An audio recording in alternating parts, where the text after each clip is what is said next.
Welcome to Visionaries Global Media, your number one source for podcasting entertainment.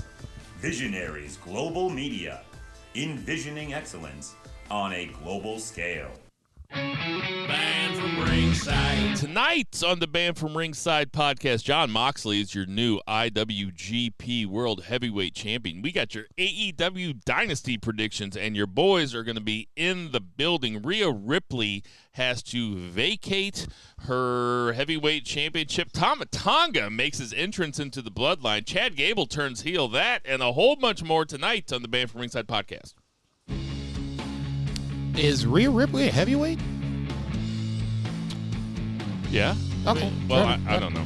Ditch that 9 to 5. It's time to feel alive. Hello, Marks. Welcome to the Band from Ringside podcast. As always, I'm your host, Bill Vagey, a.k.a. Tragic Johnson. And sitting directly, that's the one who didn't get the cure for AIDS. And sitting directly across from me, we have Jason Cornelius Bell. What's going on, JCB? Now throw your hands in the air and wave them like you just don't care. And if you like BFR and all that pimp shit, everybody let me hear you say, oh yeah.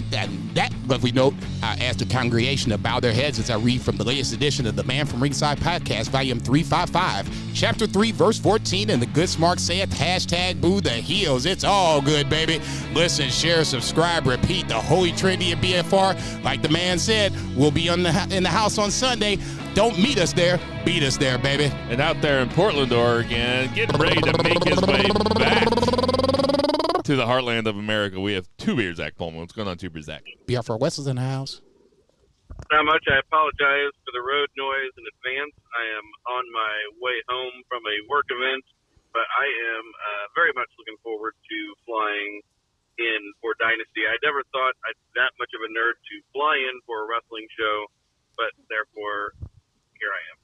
It's unbelievable how it happens. And sitting directly to my right, my old buddy from high school, and now just one of the BFR family, we have Vice. How you doing, family?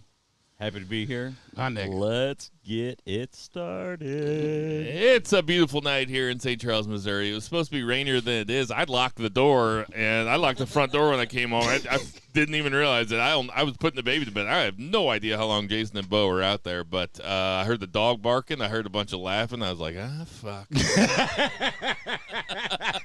But there, like I said, there's tons of shit to get to. Jason's not only going to be in the building for AEW Dynasty this Sunday, but he was also in the building last Friday at City Riot. I assume that's where we'll be starting. So let's get to that 3 count. 1, 2, 3.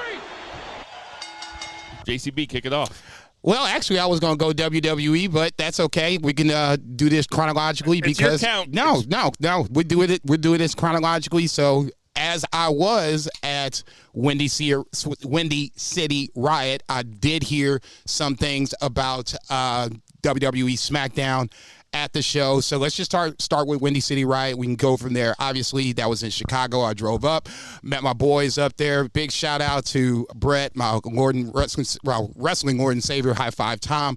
Everybody that I met up there, Bo. I met Azar for the first time. It was a good time. I had by all guns up. That was our shit all weekend long. Good times. But let's just talk about the event itself because obviously your boy has thoughts. Jon Moxley obviously winning the IWGP title was a surprise. I'm not even going to sit up here and say that it wasn't. The look on my face, if there was a camera on my face, was mouth agape, and I looked to my left where Brett was, and he looked at me, and he had that same freaking look. Go ahead. Well, I'll say this. Last week when we gave our percentages, you did give the highest percentage of us three, if I remember correctly. I said it was 50-50. Yeah, and I think Zach that was exactly what I was going to say. Jason said 50-50. I said 40. You said 30. Yep, that's right. So, go even ahead. Still, it was a surprise. Just, I don't want to be this dude, but I'm just going to keep it real. I like Jon Moxley. I think everybody does. It's just no way not to. He is a compelling wrestling character, whether he was Dean Ambrose for a while, even though the mask part kind of did a little south, but especially as Jon Moxley, an amazing, compelling character. That said, I have a hard time accepting this. And it's not even because it's Naito.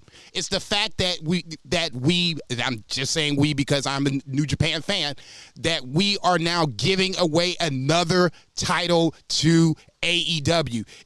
The talent aside leaves, okay? That's just what it is. I'm not even going to talk about that. This, to me, is something that is now a repeated offense. The U.S. title, this title, New Japan Strong title. Every time I look up, it's some other thing going to AEW. And how is New Japan benefiting from this? Because obviously there has to be something coming back to New Japan in order for this to work. And for as far as I'm concerned, unless somebody else is seeing something that I don't see the benefit of New Japan allowing Jon Moxley to have this title. It's great for exposure, but are they going to get subs out of this? Because ultimately, that's going to be the play. If they're not, then why are we doing this? It's a check mark for Jon Moxley. That's great. So he's champion in, every freaking known wrestling organization known to man. That's great. What about New Japan? At some point, it has to work for New Japan, or otherwise it's just not working. Zach, what are your thoughts on Moxley winning it? Actually, I'll just counterpoint. I thought it was a surprisingly good move that doesn't look as good based on other recent title changes where it seems like they're giving all of the titles to the Gaijin. So through that lens, it looks not as good, but just on paper, objectively, they do not have a bigger star on their roster than Jon Moxley. So if you just need him to work big shows and to draw houses and to respect the championship, I think it's a good move. Also, just Naito just seems like he's the ultimate chase guy. I'm never the guy that's like, this person shouldn't have the title because they're better on the chase. But it seems like Naito is just legendarily slotted into that role. But yeah, that's kind of my take on it. I was kind of surprisingly positive on it. Yeah, I'm surprisingly. Listen, to me, this is, while it looks like it should be in the same category as Riddle and Ziggler getting the belts put on them immediately, this seems a little bit less so, just because Moxley is a big star. He has respect everywhere. He respects New Japan. It seems like New Japan fans, there's not really anybody on the planet that doesn't like Jon Moxley. It doesn't seem like it. Jon Moxley has participated in a G1 before. He moonlights in New Japan more often than those guys just coming over. That being said, I was more shocked than I thought I was going to be. I was like, "Oh fuck, they actually did it!" And then my thoughts immediately went to how long is he going to carry it? Who's going to take it off him? And I don't know the answer to the first question. I think the second question is they are going to make somebody with it. I don't think that it's going to be I hope so. Jason's hanging his head. I hope that they make somebody with it. I don't want it to be Shingo. I don't want it to be Naito winning it back. I don't want it to be Sonata. Yoda Tsuji. I want it to be Yoda Tsuji. That's what I was getting to. I hope that it's Yoda Tsuji. Jason, you're shaking your head. The obvious choice is the choice that nobody has said yet, and I'm kind of surprised, and I won't say disappointed, but I'll just refer Shooter? to. I'm sorry? Shooter? No. Zack Sabre Jr. This is a slam dunk. We built him up to this point. The fact that he won the TV title was like, that's the one. I'm just like, okay, so now what are we doing? That's where to me was the bigger swerve. I won't even say the bigger swerve, but the bigger, like, what the fuck? I don't necessarily like Matt Riddle, but I don't necessarily want Zack Sabre Jr. to have the TV title again. That's a horizontal move. Zack Sabre Jr. has paid his dues in New Japan. He has moved over there. He has learned the language. And you put the title on Moxley first? Come on, man. This is what I'm talking about. How long do you think he carries it?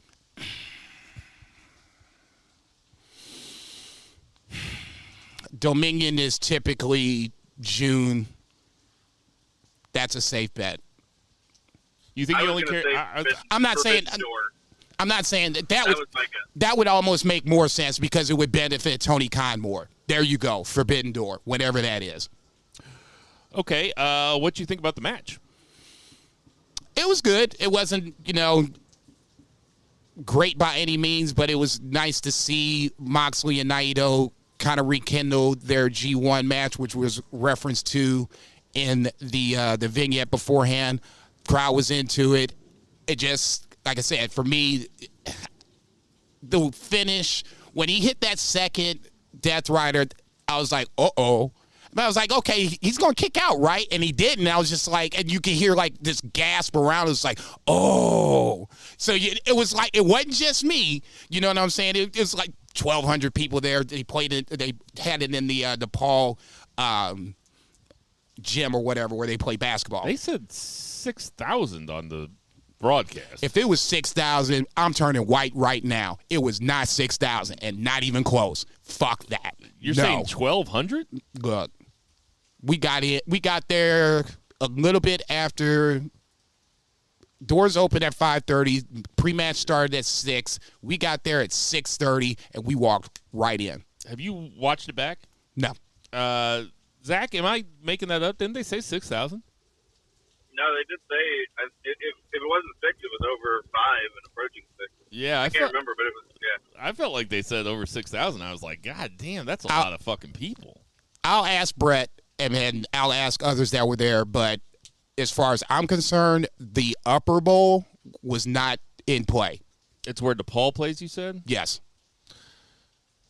Yeah, I mean, that's got to be, I don't know. That's a huge lie if that's a lie. That's 4,000 people. Look, I was on one by the time the shit ended, so I'm just So saying. what was the reaction like?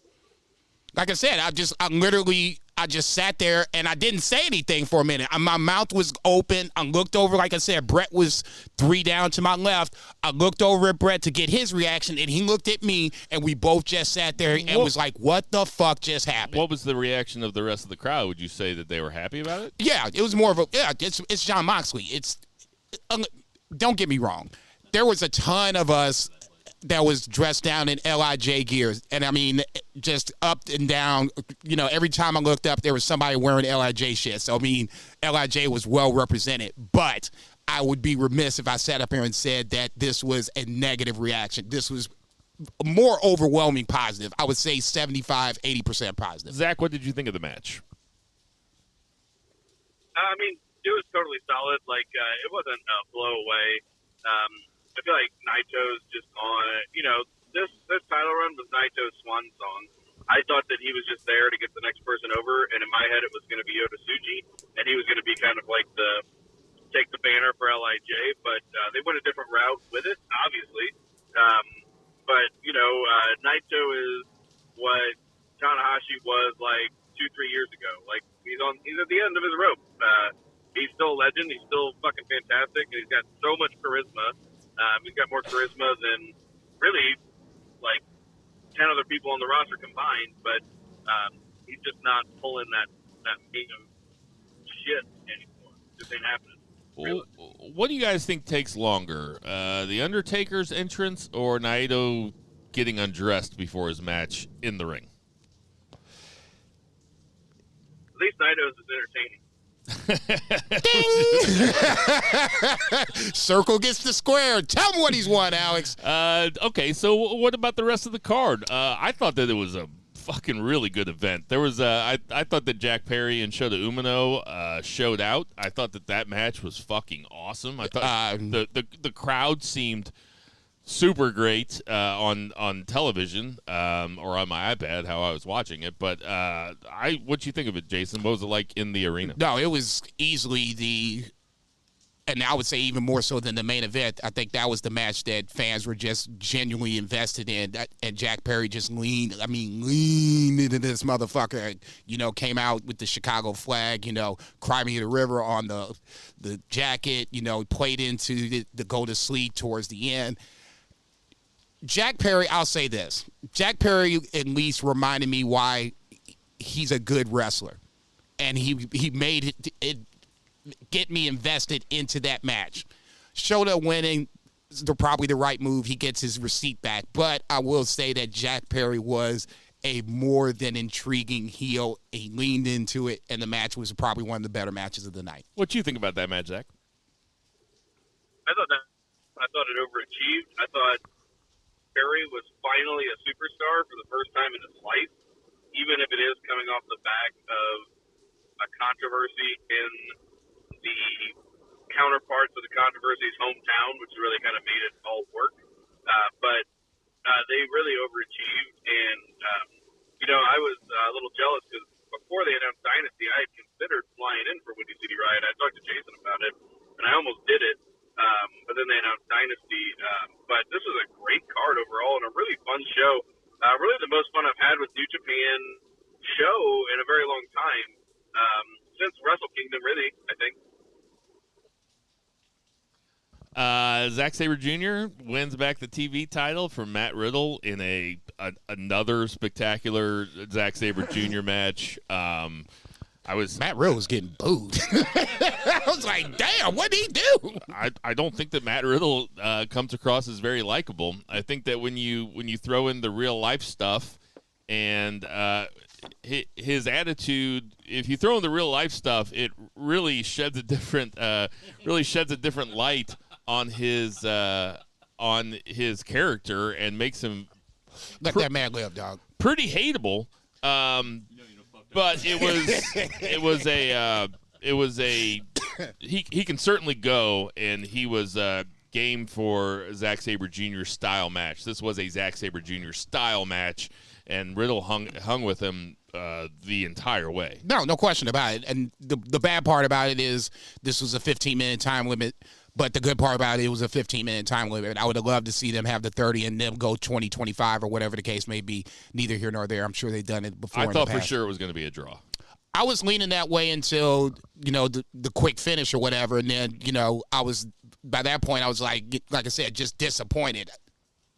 I don't understand. Matt Riddle having it is like having the TV titles like Dolph having the global title. I guess this Moxley for the IWGP, it's exposure, or, the attempted, trying to get the exposure to New Japan. I get it.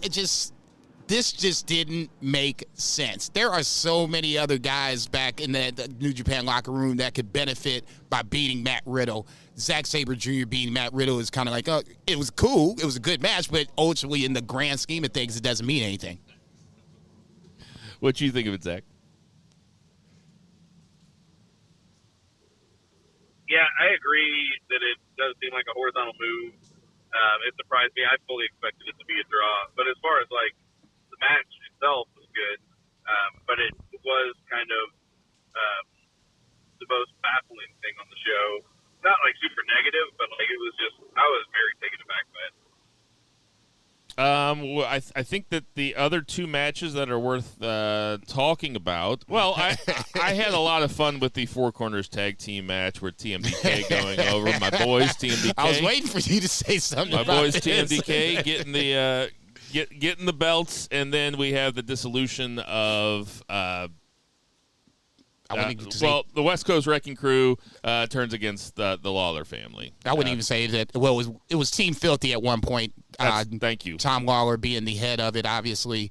West Coast Wrecking Crew being the tag team of it. And then Fred Rosser and Tom Lawler kind of gained respect through their feud in New Japan Strong. That was, a little, I think it was kind of in the pandemic, and then coming out of the pandemic, they had a feud for the New Japan Strong title. Fred Rosser ultimately won it, and then they begrudgingly had respect for each other. They became a tag team. West Coast Wrecking Crew obviously didn't like that shit and proceeded to cut Tom Lawler's hair the way they did Fred Rosser's hair. So in that scenario, for me, I always like seeing TMDK get some flowers. It's not the flowers that I wanted them to get, but they got titles. That's a start. But to me, the biggest takeaway was seeing that Tom Lawler, the irony of him getting his hair cut after cutting Fred Rosser's hair West Coast Wrecking Crew being the connecting tissue, so to speak.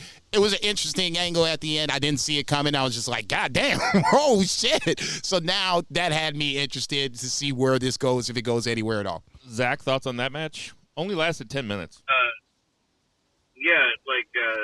Match was fun.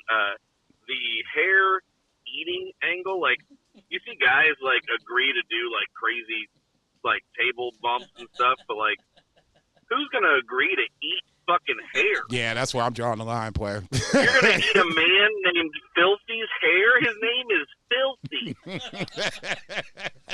I got to say, like, yeah, I'm not eating anybody's hair. Nah, fuck all that. I don't even like my eyelash hair in my motherfucking mouth. I'm just I don't even like a fucking pubic hair stuck in my teeth, and that's usually from a very positive experience. What, drinking Anita Hill's Coca-Cola? Or just reliving high school moments? I just made a Clarence Thomas joke. I don't know if anybody's going to get that. There's somebody out there's going to get it. We had Mustafa Ali goes over Hiromu in 15 minutes and 8 seconds. What do you think about this match, Jason? Probably the second biggest pop was the hometown hero coming home to Chicago. I thought this was a really good match. I wish it had went a little longer. Mustafa Ali coming up. I didn't know Takahashi was from Chicago. Yeah, dude. All bullshit aside, man. They never say it on New Japan World, but this is my investigative report, and little nugget for you. Journalist. Yeah, right. No, I thought this was really good, man. Mustafa Ali post-match cutting a promo. If you haven't seen it, you should kind of go out of your way to check it out. Basically just runs down all of wrestling, runs down New Japan, says you can't have the best of the Super Juniors without the best Super Junior in the world. I thought that was really good. Step for step with Hiromu all the way through.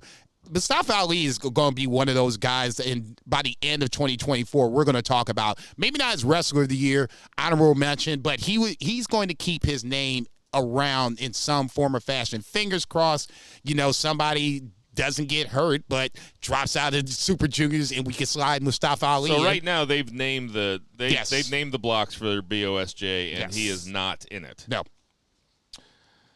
Put him in the G1. And then we have Nick Nemeth defeats Tomohiro Ishii. I got to admit, this is who I want to see Nick Nemeth wrestle, is Ishii. Him punching Ishii 8 times in a row, Ishii no-selling the shit out of it, and then him acting like he got fucking shot when Ishii hits him back was really fun. The artist formerly known as Dolph Ziggler. Jason.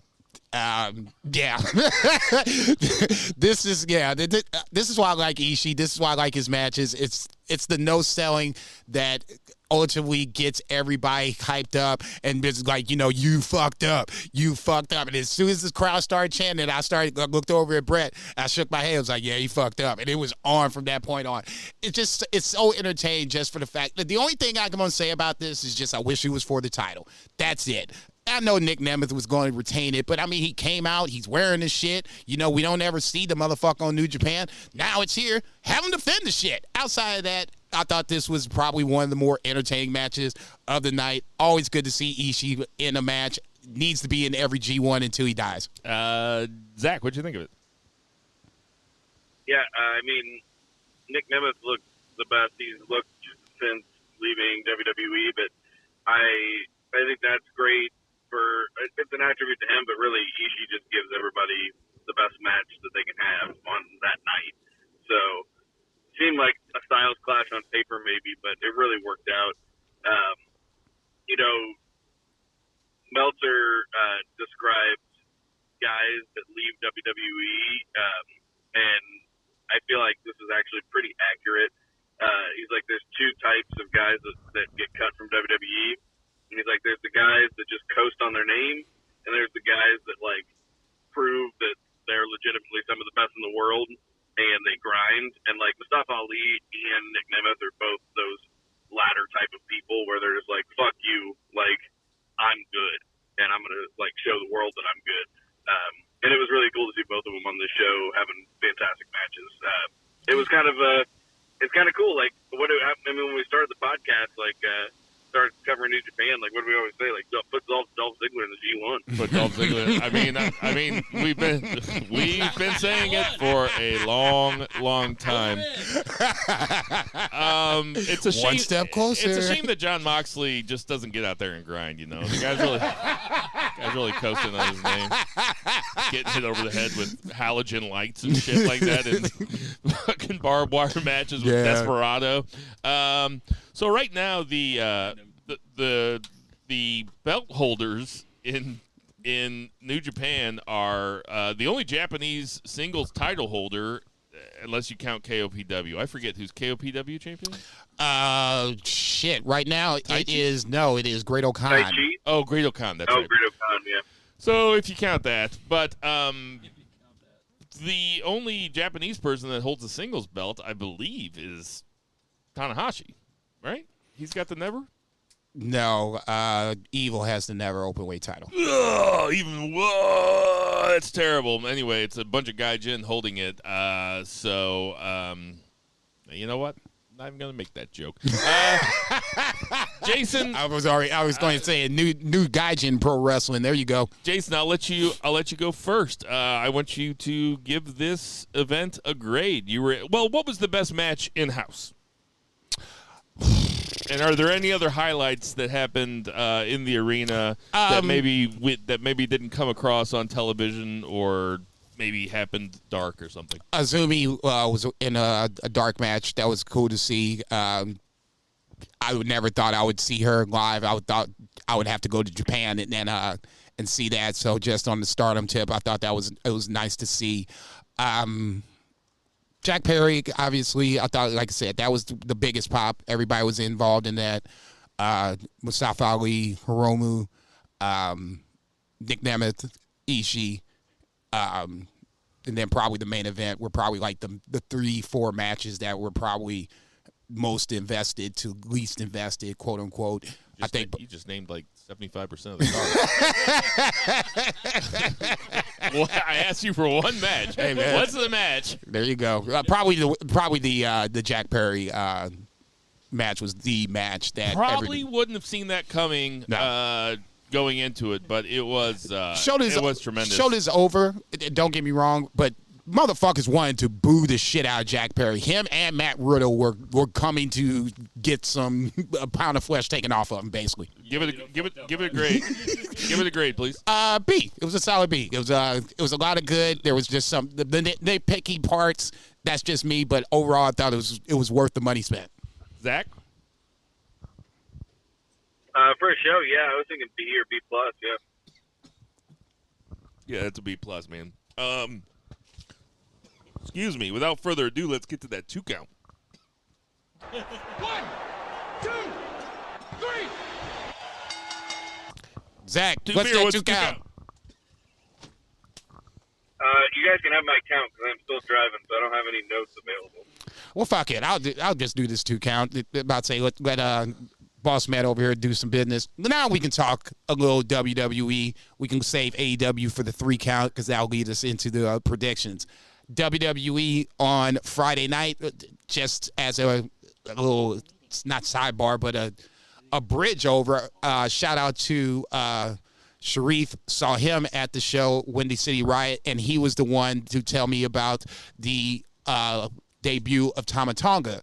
And my knee-jerk reaction about it was kind of like, what? Tama Tonga? I was like, I was kind of thrown back. I didn't know what to think of it, but I was like, okay, let me see this first before I have a reaction. Go ahead, Bo. Yeah, it was like, Ramaraga.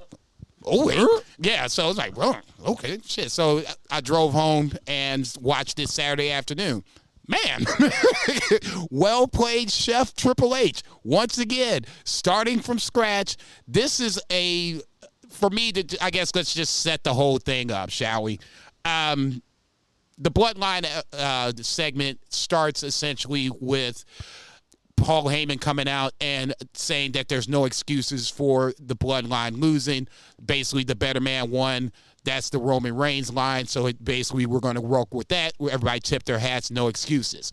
But as soon as Paul starts to say how Roman Reigns is going to take the title, Solo kind of stops him, and it says there's consequences for losing, right? And then, now we have the issue coming up. He moves Paul aside and starts walking to Jimmy. And Jimmy's reaction, I know he just caught the work, but before he was like, me? When you walking up on me? Huh, man, I'm your big brother. And it's so good just on this new chapter where, it's Bloodline 2. Now it's the aftermath of Roman Reigns losing and the fallout from Roman Reigns losing. So as Solo and Jimmy hug, I kind of shook my head. I was like, here it comes. Samoan Spike to Jimmy. Tama Tonga comes out, Tama Tonga comes in first, attacks from behind. I like the commentary that is new commentary. Old commentary to be like, who is this guy? We don't know this guy. New commentary is like, oh, that's Tama Tonga. He's from New Japan, or not New Japan, but from Japan, whatever the case may be, yada, yada, yada. So I like that part. So then, of course, Solo decides they're going to destroy Jimmy. And then you see Paul in the corner, and I'm like, is they going to give Paul Heyman some work? I'm like, wait, we need Paul Heyman in one piece for this. I loved how Heyman sold it like he didn't know it was happening, and he didn't know how to take it. Right. Should I be frightened of this? Zach, what did you think about it? Yeah, Heyman selling it was fantastic. Really happy for Tama Tonga. I don't get online much to look at IWC stuff, but I saw the biggest fucking idiot on the planet say, yeah, like, Tama Tonga debuted, really think that he needed time in NXT to learn how WWE really works. Like, this motherfucker has been on Japanese major shows for, like, I don't know, last 15 fucking years. There were people saying that about Omega. Like, people just don't know. And by the way, you shouldn't call out Mike Fernandez like that. Like, if you're gonna call him the dumbest motherfucker on the planet, it wasn't him. Stop. Love you, Mike. It wasn't him. Come find that. No, but I thought it was awesome. Very happy for him. I fully expect to see Tangaloa in this Bloodline 2 Samoan Boogaloo. You know how when you're so everybody here is, I called it Bloodline 2, The Secret of the Ooze. So everybody here watches And the ooze is whatever Roman puts in his hair to stay fucking wet always. He's heating up. That he steals from Seth Rollins. Everybody here has watched The Sopranos, right? Yes. So, you know how you got through 3 seasons of The Sopranos, and it was really good. You had the pussy stuff, you had the Jackie Jr. stuff, but then you come to season 4, and they're like, we got to spice this up a little bit. And they introduce Ralph Cifaretto. Oh, my God, that motherfucker. And one of the most memorable dudes that was ever on the show, but he doesn't come in until season 4. Tama Tonga is Ralph Cifaretto of the Bloodline. We're like a few seasons into the Bloodline. Everybody's still invested. Everybody wants to watch the next episode, but they're like, okay, they better do something because I don't want it to get stale. And then in comes Ralph Cifaretto, Tama fucking Tonga, to fuck shit up. Basically, so this Tonga Cifaretto. Right. So now in my head, I'm like, okay, so what does this mean? Because of course, what does it mean? Is Solo going to be the new Bloodline leader? Because obviously this is going against everything that Roman Reigns wants. He stomped the phone on the way out. How does Rock play into all this? Is this the babyface, turn that people are talking about that Roman's getting ready to do? Seth Rollins is going to come back. Seth and Roman's going to have to involve themselves at some point. By the end of this segment, that's me just like, I don't even remember what the next segment was, but I was like, damn, what's getting ready to happen next? Literally fantasy booking for like the next 2 or 3 months. Yeah, Tama Tonga does not have to go to NXT. Tama Tonga, he's fine up there. Maybe he can learn a few things from Jimmy fucking Uso. No shade to Jimmy. No, I agree. Tama Tonga rules. I mean, he was an upper mid card guy in New Japan for the last several years, and that's a hard place to be, an upper mid carder when you're talking about work rate.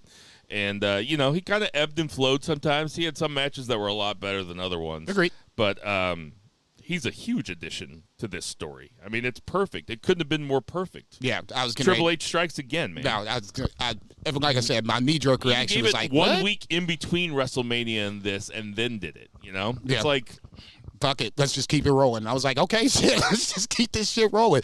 We'll just start at the top of SmackDown, just kind of work our way around. Cody comes out for another victory lap. He is going to... Oh, damn, it's been 1 week. You turning on Cody already? It's been 1 week. is that what you're doing? You're counting out Cody? Yeah, get on the mic, motherfucker. Yeah, I'm done with it. It's been 1 week. When they all carried him around afterwards, all the guys that are going to be shooting for his title. Oh, yeah. Carried him Bo around. did tell me, That's the night weak. that it happened, Bo told me he hated that. I do remember that. I hated it. But All anyway, the guys that are coming for him were carrying him around, and Randy Orton was There ain't- just sitting there just there ain't- joking around. There ain't nothing wrong with what Cody's doing. Absolutely nothing. I have no problem with it. Yeah, I mean, he's damn. a perfect babyface Yeah, champion. so, I mean- he's still on his victory lap. Yeah, I was getting ready He's to going to be on say, his victory lap for 6 months. what the fuck? I look forward to a Cody AJ match. I think that could be. Oh yes, I do. That could be a fucking really good match. I couldn't agree more. And ultimately, that's where we're going with. Cody is going to wrestle at Backlash, the winner of AJ Styles versus LA Knight. We can just fast forward to all the rigmarole, 2 different triple threat matches. The first one was kind of a little botchy. I'll go with that word to say. Oh, LA Knight, Lashley, and Santos. I mean, Santos looking into the hard camera. Santos looking to the hard camera like, who the fuck you got me in here with, man? Zach, get in here. I'm just so baffled at Bo's Cody take. It's an unbelievable take. I know. He's like the kid on Christmas morning. He's like, this guy's just going to give us presents and not expect us to suck his dick. He doesn't even show himself.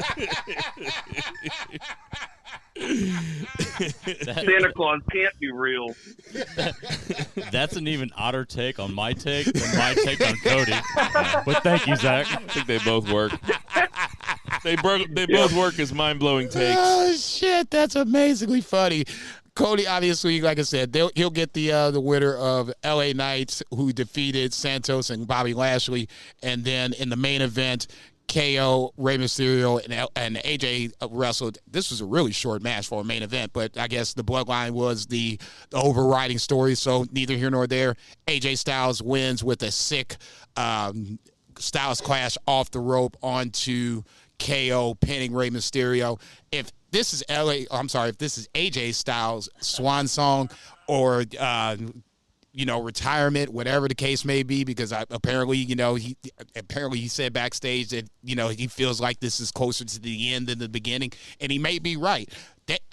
I don't see him losing that much of a step, but that's just me. I like AJ Styles. Rey Mysterio. Cody is going to be my Stone Cold Lead Pipe Lock of the Week in every match that he's in.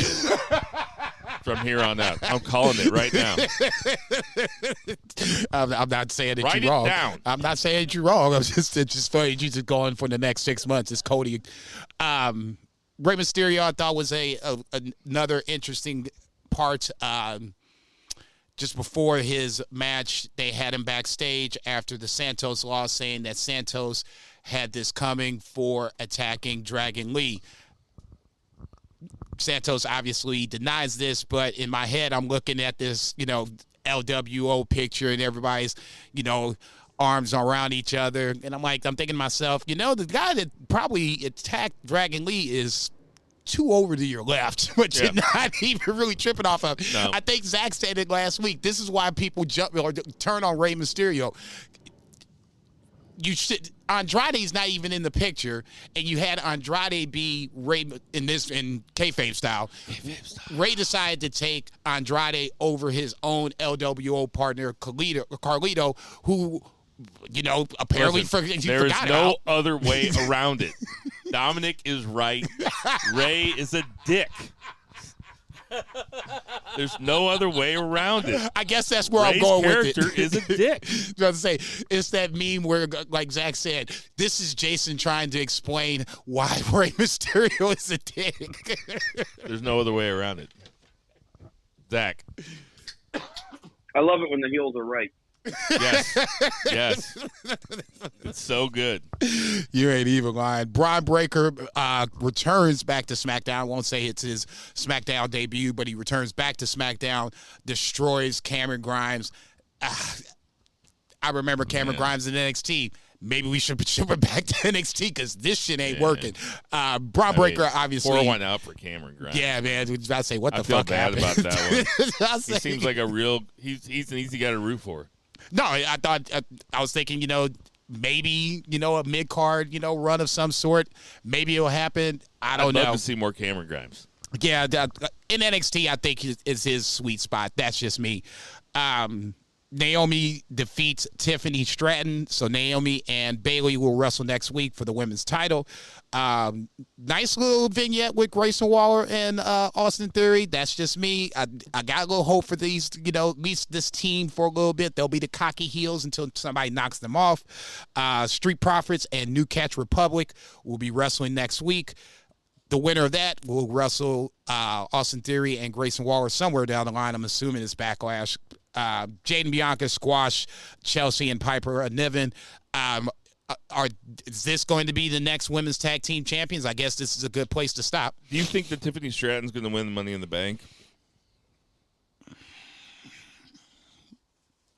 Actually, I can see that. I could totally see that. He's probably the perfect person. Yep. Win. I could totally see that. I had that thought the other day. I hadn't even thought about it, Nope. but that's a good thought. I could totally see that. She'd be great with it. Yeah. Always around, but never around. A bitch. Yeah. Always she would be. This is Money in the Bank perfection if you put it on Tiffany Stratton. Good call, my friend.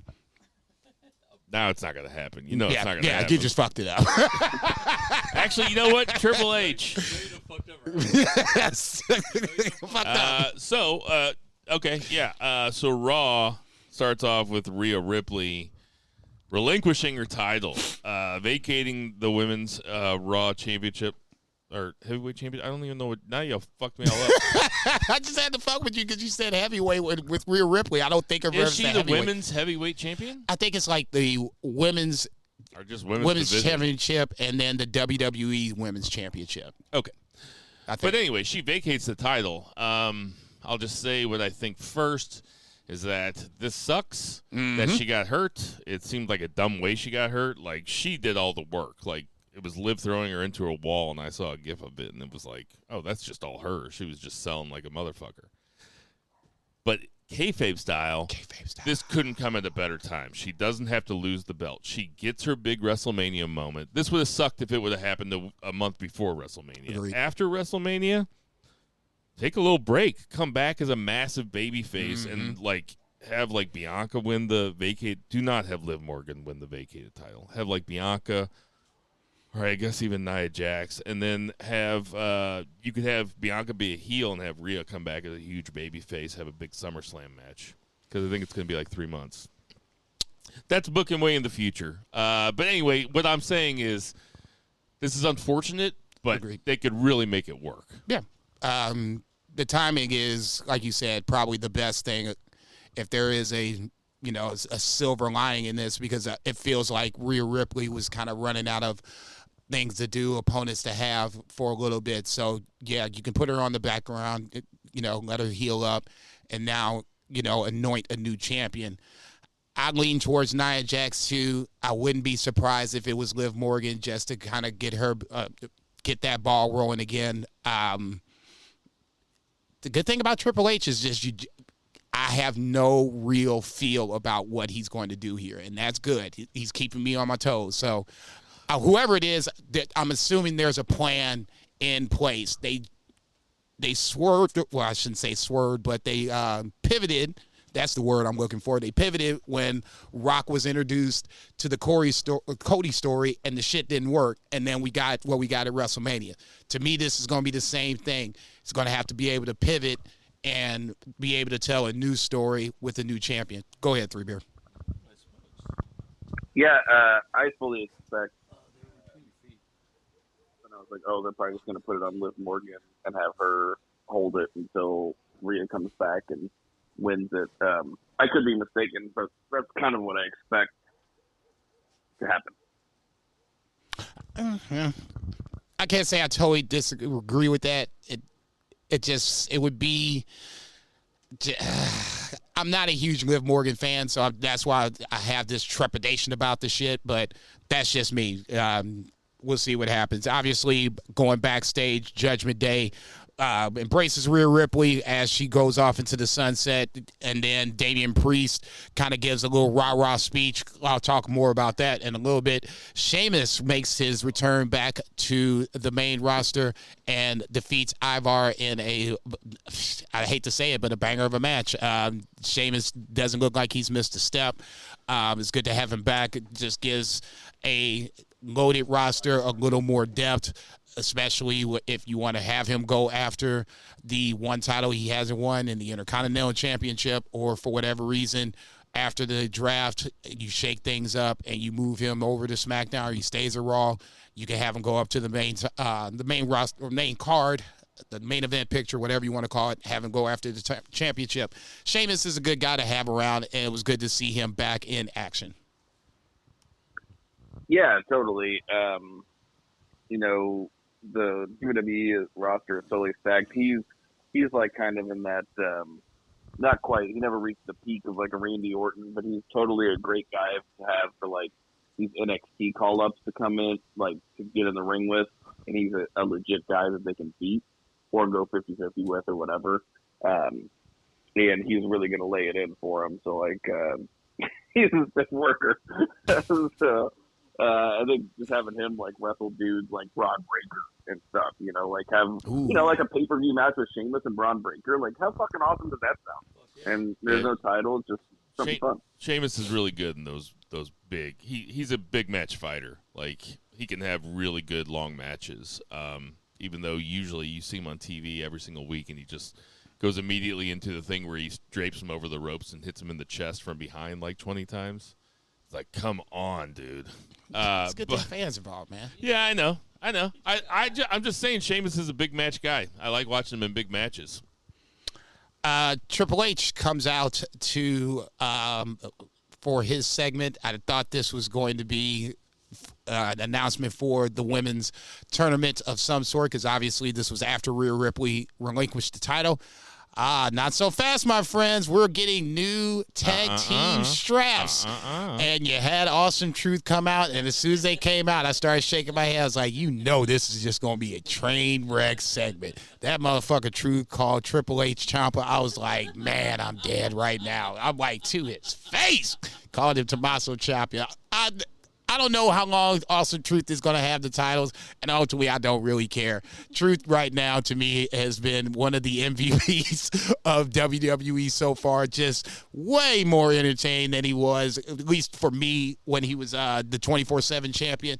It's still the same humor. This is just, to me, just more on point, more funny. I can't wait to see him come out versus I dread to see him come out. Zach, what'd you think of the segment? I'm sorry. I was texting my Taco Bell order to my wife, and I got distracted. That's great.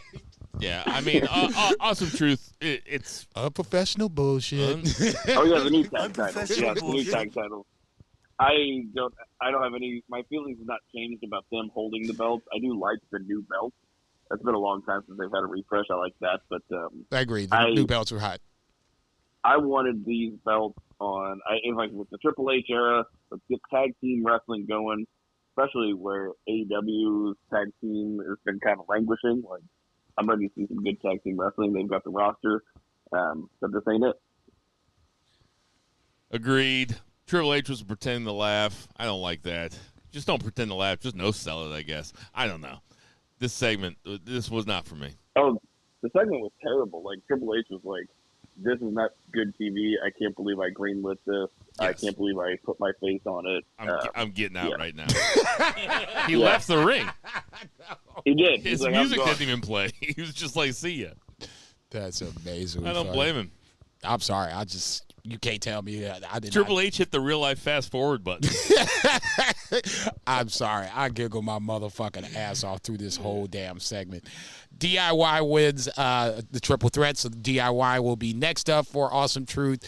As much as you guys hate the segment, this is once again connective tissue. DIY and Awesome Truth obviously were fighting Judgment Day a few weeks ago. Now they'll be fighting for the tag team titles next week.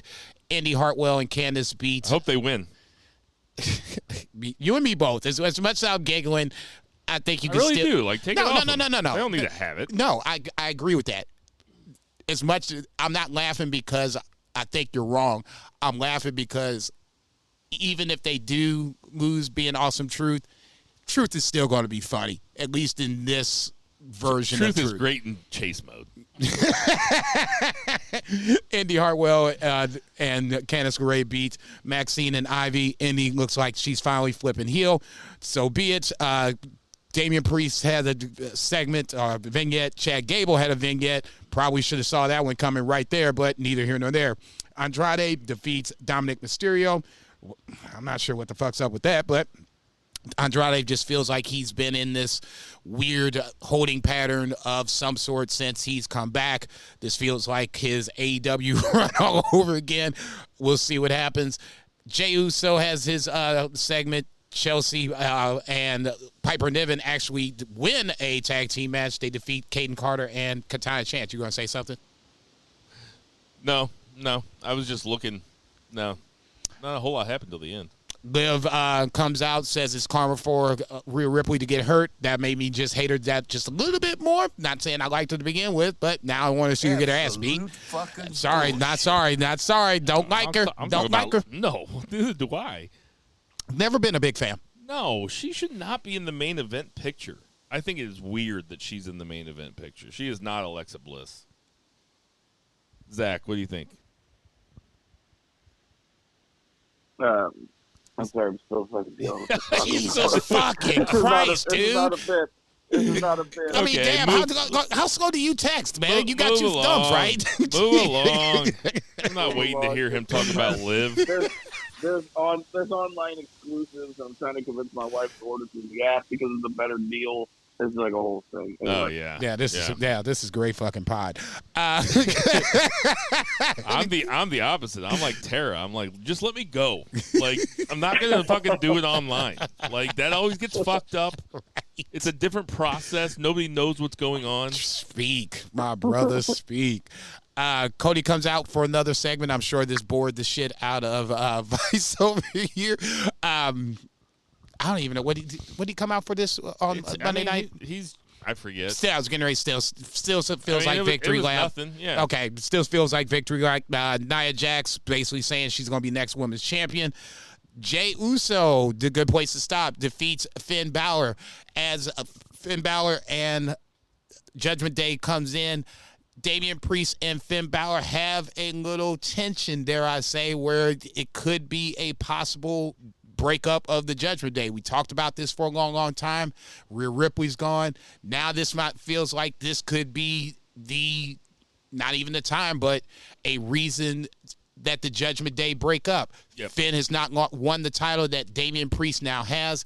You can easily see Finn kind of gave Damian Priest a look backstage too when Damian Priest kind of bossed him around. He was like, "All right, dude."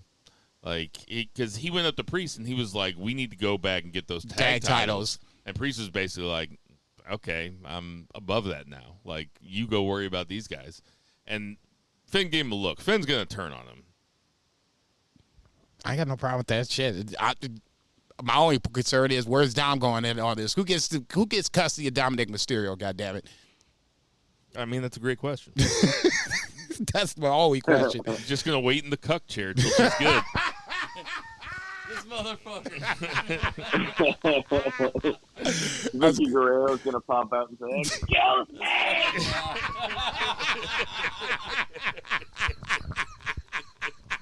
And two blindfolded people pop out of their closet like a goddamn magic show, ready to run a train on my girlfriend. I'm fucking dead. Obviously, we talked about it. Women's title is going to be determined next week in some form or fashion. I'm guessing it's a tournament. Has anything come out about this yet? Any details? Nope. Didn't think so. Main event time, Chad Gable versus Sami Zayn for the Intercontinental Championship. I thought this was obviously the match of the night. It got me, drew me in, and the big question of questions, did it swerve me? Fuck yeah, it swerved my ass, because I was like, okay, this is cool. Chad's going to walk off again. I'm sitting there like, man, that's a hard-ass loss. I'm kind of shaking my head or whatever, and the next thing you know, I see Sami Zayn going backwards. I was like, what? Oh, that This did not is perfect. swerve me at all. No, I was waiting swerved. for it. No, I was swerved like a motherfucker. No doubt about it. I would love to lie and said I wasn't. I was totally in the moment. I was like, cool, there's Sammy with the wifey, and then, oh, never mind. There he goes, going backwards. Zach, don't forget to ask for sauce. What'd you think about this? Yeah, it was. I watched a lot of wrestling in the background. This was just one of those things. It was in the background for me. Very busy week, so unfortunately, some stuff gets lost. Gable, right after he turned on Sami Zayn, apparently Julius Creed tweeted out, I'm ready, willing, and Gable. So there are rumors that Chad Gable is going to join with the Creeds to do like a team angle 20 years later type deal, which I'm here for. Yeah, let's do it. Fuck it. That would be great.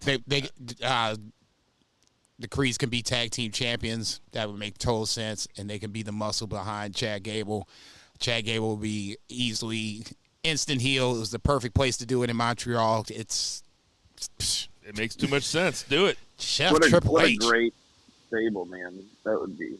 Yeah, that would be I'm great. already looking forward to the shit. Yeah, I hope that it wasn't him just going into business for himself and like trying to put the seed in Triple H's ear, like, hey, what do you think about this? But it makes so much sense that it's almost like once you hear it, you're like, oh, you guys gotta do that. Yeah, I say, you fucked up the Hurt business. Now give me this shit.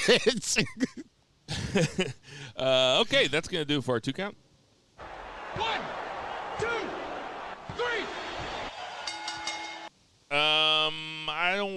We're gonna have predictions coming up, but let's just do the week of AEW television. So the rest of the show will be AEW centric. If you're listening to us wherever you get your podcast, please do us a favor and go ahead and give us 5 stars, maybe write a review. It'd help out a whole lot. I mean to say that every week, and I never say it. Look at you. But anyway. So only 355 episodes. You just starting to nail it down. Ain't that the sad truth? So I kind of want to skip. Collision was pretty skippable. Not a whole lot happened. Blackpool Combat Club promo. House of Black versus Top Flight inside Dow. Jericho and Taz start kind of getting into it. They were giving the Shane Taylor. What are they called? The Shane Taylor Productions? Mm-hmm. They're giving Shane Taylor Productions a ton of TV time. Ton of L's, too. Yeah, it's a ton of L's, too, but, that works out. I don't know. In the land where wins and losses counts, this don't look good for Shane Taylor Productions. Anything to say about that, Zach? Yeah, I mean, Shane Taylor's one of those guys that he's just a big, impressive dude that not only can throw some guys around and beat them up, but he also sells really well whenever it's time for the person who's going to win to make a comeback. He's really like just a fantastic guy to have on your TV losing, but it is maybe perhaps advantageous to balance that out with a couple wins. But their roster is very deep, and it seems like folks get slotted pretty often. It's been weird. It's kind of imbalanced. Like as a whole, AEW, there's been a lot of 50-50 matches that shouldn't be 50-50. And then there's been a lot of, like, not as much, like, squash matches as there should be to, like, build new stars. Yeah. And then there's people that look really good in losses a lot. And it seems like it's very patterned. And I don't know. I think that there's been a little something missing. And I think part of it is just not enough people going over decisively. that makes sense. I mean, I think that's a really fair criticism and one that kind of gets lobbed at them quite a bit. I just want to say that I bet Shane Taylor's one of the scariest dudes. Like, if he really got pissed at you, I bet that motherfucker. Fuck that. Fuck He's that. a big guy. Okay. Yeah, he's a big guy. That's dude. Like, if you stepped on his shoes at the bar, you'd be like, oh, no. Dude, man, I'm sorry, dog. I'm sorry, man. I'm sorry, man. You want a drink? I got the next one. You like Jameson? I got you. Bill, get down here. Like, if I saw Karrion Kross, I'd be like, fucking clean your shoe, dude. My bad. If I saw Shane Taylor, I'd be like, what can I do?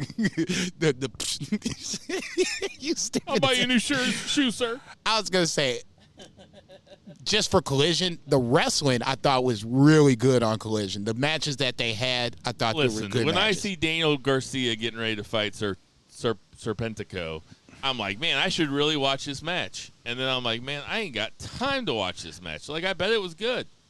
It was Angelico, first off, but yes. Oh, my bad. I was like, wait. I was like, did I miss that? And I was like, oh, No. He just made the wrong Did he come out with Serpentico? Yeah. Okay, all right. See, I told you I fast-forwarded. No, I was going to say, I thought the matches were good. Tony Storm and Azumi. Which one's Nick and which one's Matt? Yeah, right.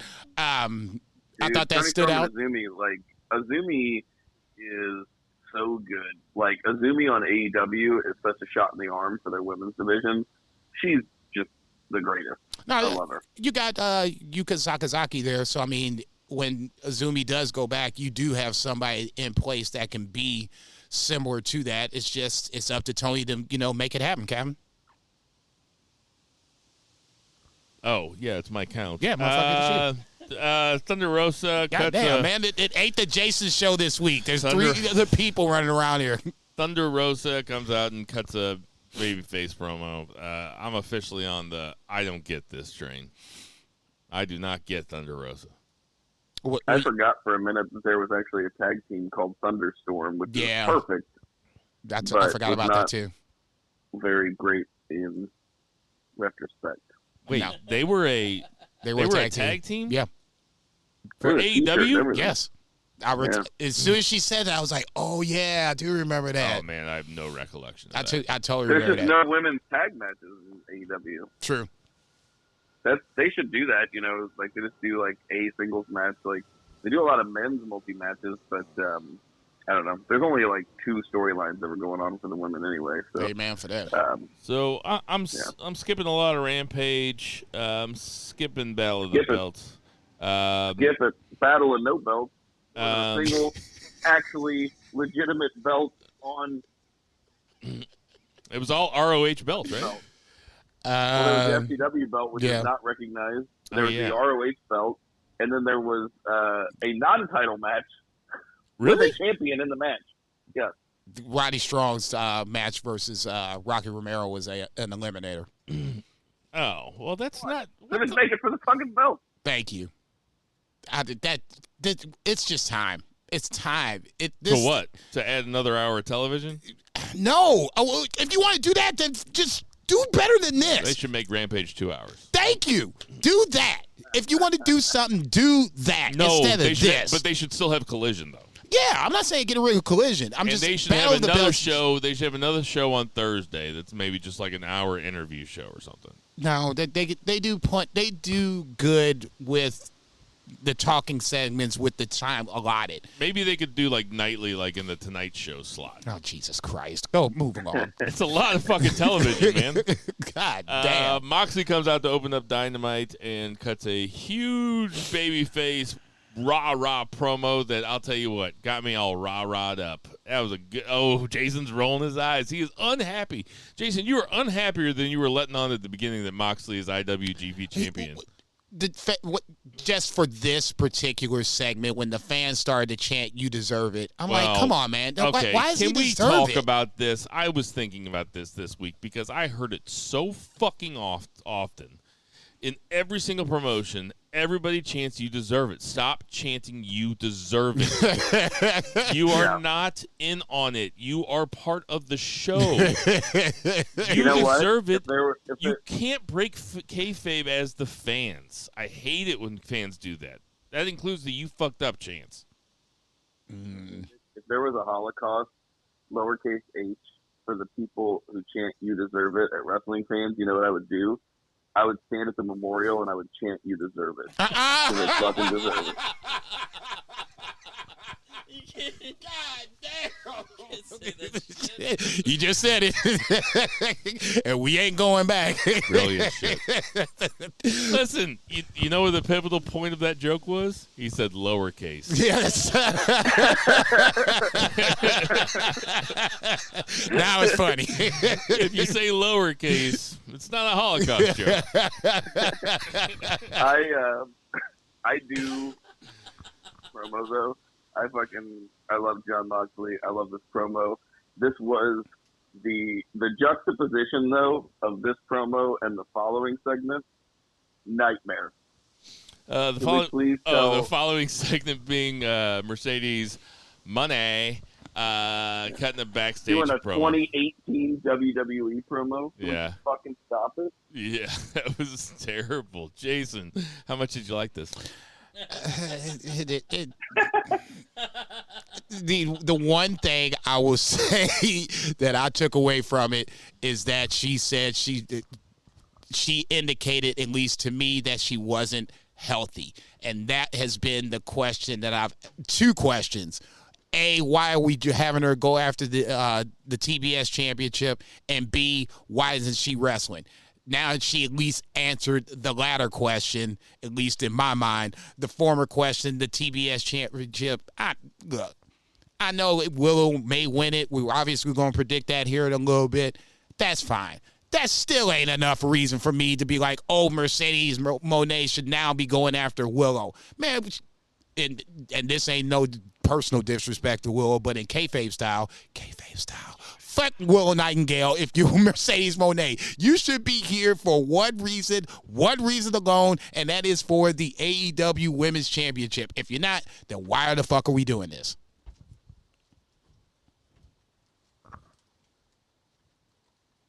Yeah, I really don't like what Mercedes has offered AEW so far. She is driving down her value. She is losing money. She really is. losing Monet. Depreciation on that Mercedes. God damn. Driven off the lot. Look, and I'm not trying She's to be... coming back to NXT. Stop, nigga. God damn. She's going to be fighting Lola Vice. See... At 8:18. Nice. On a Tuesday night. No shit. And David Rain's going to say, and this is why we have the greatest women's division. About to say the smartest person in that whole women's division is Athena. I ain't leaving ROH. Fuck that. I've been champ for 2 years. Ain't no reason for me to move. Y'all can keep this shit. I'll stay here and be the forever ROH Women's Championship. Smartest woman in the room. Imagine if Athena was at AEW though, and she was fighting Toni Storm in a big feud. Like that would be really good. She would go really good against the Toni Storm character. I wish, Athena's awesome. I wish there was more Athena on AEW. Now she's good where she's at. Yeah, because nobody watches ROH, though, is the problem. I know. Yeah, this is me just being selfish about... Weird. No, it is weird just for the fact that I like Athena, but I don't think she would be used well on the AEW main roster. Deonna Purrazzo, just... the quick sidebar for 30 seconds just to talk about the women's division. I like Deonna Purrazzo. I think she would be an amazing talent added to anybody else's promotion. In AEW, it slowly feels like she's kind of getting lost in the sauce.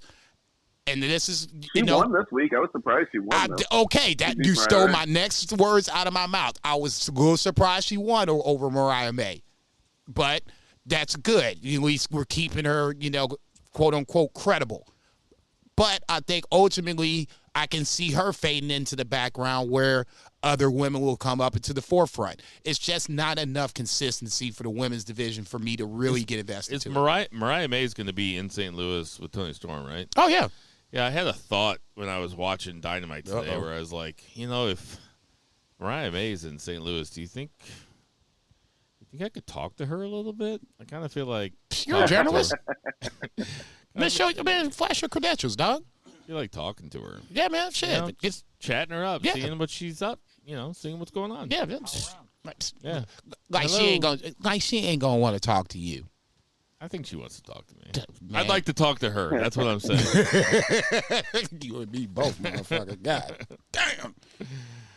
That's what the kids say these days. We're just talking. Yeah. So we have a Joe sit down. We have the Young Bucks and Okada taking on Dana Garcia and Penta and Pac. They're also having those three go against Pac and FTR on Collision. That seems like a lot to give away before the pay-per-view, doesn't it? They're giving away a lot of shit. Like, I kind of wanted to do the pay-per-view when I first saw Pac and Okada fight. But, I mean, I'm sure they're going to put on a great match, but I don't know. It just seems like a lot to give away. And they're doing it again on Saturday? Yeah, the match on Wednesday was awesome. And, yeah, doing that stuff on Saturday. Yeah, they're doing it on Collision, too.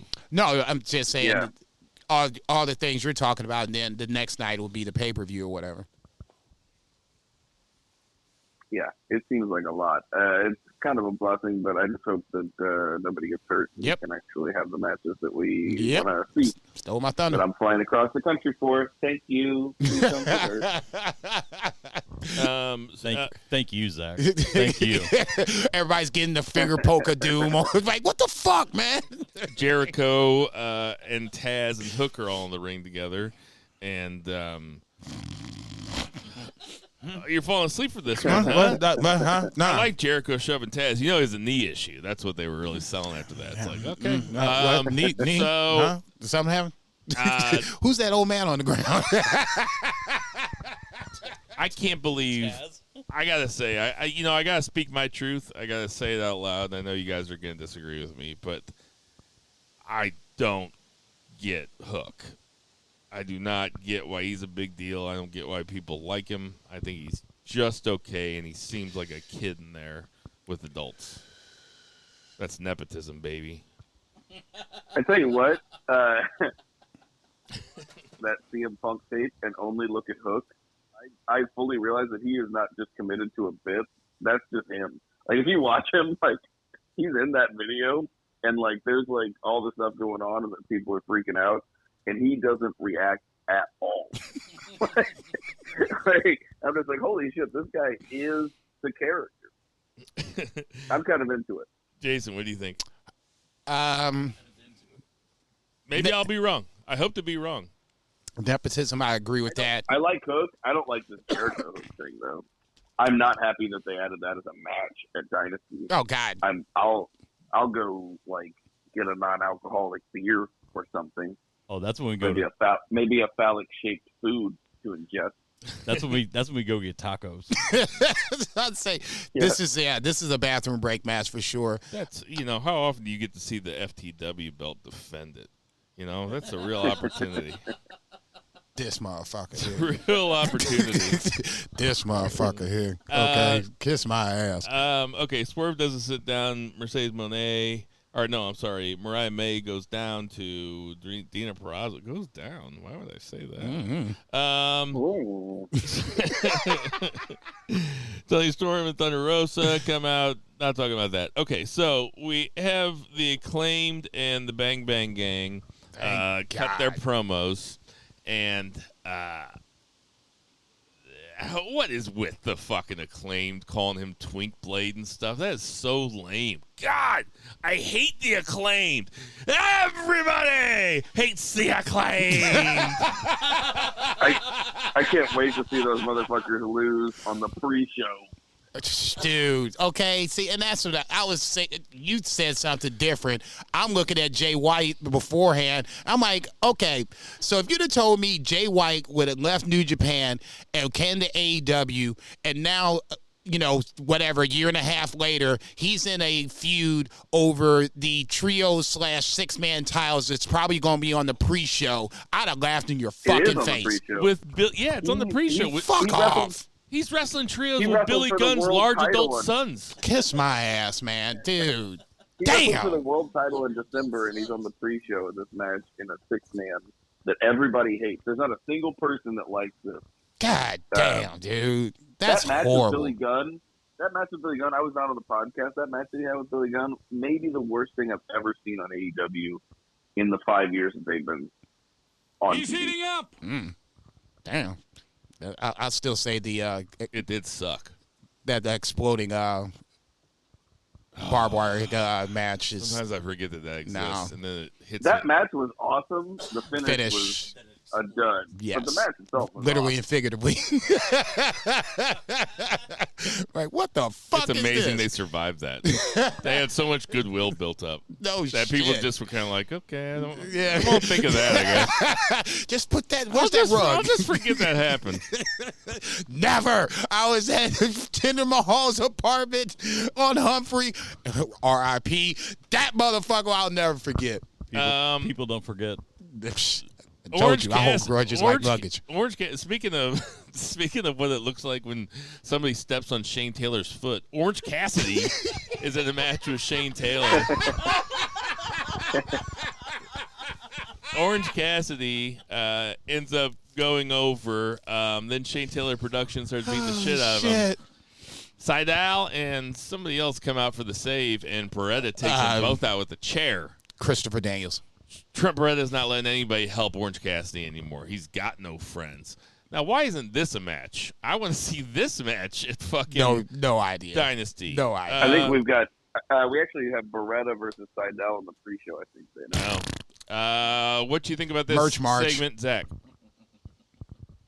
I mean, at least it moved the storyline forward in the best friends thing. Like, at least it did that. Like, Chucky T is neutral, it seems. Seems like it's really Trent Beretta and Orange Cassidy. They've been around for years as a babyface tag team. Well, they were heels at first. It was funny if you think about it. Like, 4 years ago, like, Orange Cassidy was a heel. But yeah. Anyway, they moved the story forward. I was fine with it. Nothing special though. The Trent Beretta part is the part I was like, okay, that's what I'm talking about. We cock block Rocktober up in this motherfucker. Nobody's getting in this motherfucker, and that was perfect. From that point, I'm with you. This should be on the Dynasty card. I know it's going to be 15 matches. I don't give a fuck about that part. I know it's AEW. We signed up for the long haul. Can we not have this as a match versus? Can we not? Hook and Jericho can be on Dynamite, for Christ's sake. Nobody needs to see that shit. This is, Trent Beretta and Orange Cassidy would be a much better match, because I think Chris Jericho, for me, is just now not even over the hill as a character, but now you can see him starting to decline in the ring again, to the point where now we're all talking about, it's time for him to either move on or hang the shit up. And then finally, in the main event, we have a match that you probably never thought of it. When you saw it was the main event, you're probably like, motherfucker, this seems like they're giving this away for nothing. But no. Give that shit away. But it just feels like there could be a little bit more fanfare for the first Claudio Castagnoli Bill Ospreay match. Zach, what do you think about this match? This motherfucker. I know, right? No, absolutely baller. I mean, just think about it, like if you could have any base to do lucha on, like, Claudio Castagnoli is like the ultimate guy, and that's kind of what they did. And if Claudio wasn't being a base for Ospreay to spin around on, he was catching him like whenever he was flying. And like something you said, like, it's like, oh, I never thought about these two guys wrestling, but as soon as you said it, I couldn't wait to see it, and it was really good. And Will Ospreay is, I think he's solidified himself now, especially seeing him on weekly TV against all these different people. He's the best doing it now, and because wrestling is better than it's ever been, it probably means he's probably the best to ever do it. You know, I mean, Zach makes big claims, but Zach always has some pretty good reasoning. What you think about it, Jason? Oh, God damn. Okay, shit. That's right. Yeah, he Not said that it. this match was like match of the year or anything, but it just proves Ospreay just does it every week, and he does it differently. And he's going to do it Sunday. At least I hope he does it. I mean, you heard? Okay. Okay. No, I think we all know how great I think Will Ospreay is. We all do. I would almost push back a smidge on this and say when Will Ospreay, when it was speculated and then when he actually signed with AEW, I know we talked about potential matches with Will Ospreay. I will be stunned if we did not throw cardio somewhere into that mix out of the first 5 or 10 guys we all threw out there. So that being said, I thought this was a perfect dichotomy of styles. Cardio being the big strong man, and then obviously Will Ospreay, flying around left and right, but could still, wallop a punch. Obviously the finish proved that point. To me, the move of the night, at least in this match, was Will Ospreay countering the big swing. We haven't seen anybody do it. He did it in a way that, A, made sense, and B, put him back on the offensive. So it just kind of rings true what Zach says about Will Ospreay on this one. Every week we've seen him, perform, and now this week, at least from my mind, he threw a little, twist into his shit to where I was like, oh, shit, I've never seen that before. Kind of like Zack Sabre Jr., just in a different way. Zack Sabre Jr. comes up with a different, submission hold. You like, man, I've never seen no shit like that before. That's what it was when I saw Will Ospreay reverse the big swing. All right. That's going to do it for that, but we got more AEW coming right after this. But that's going to do it for our 3 count. 1, 2, 3.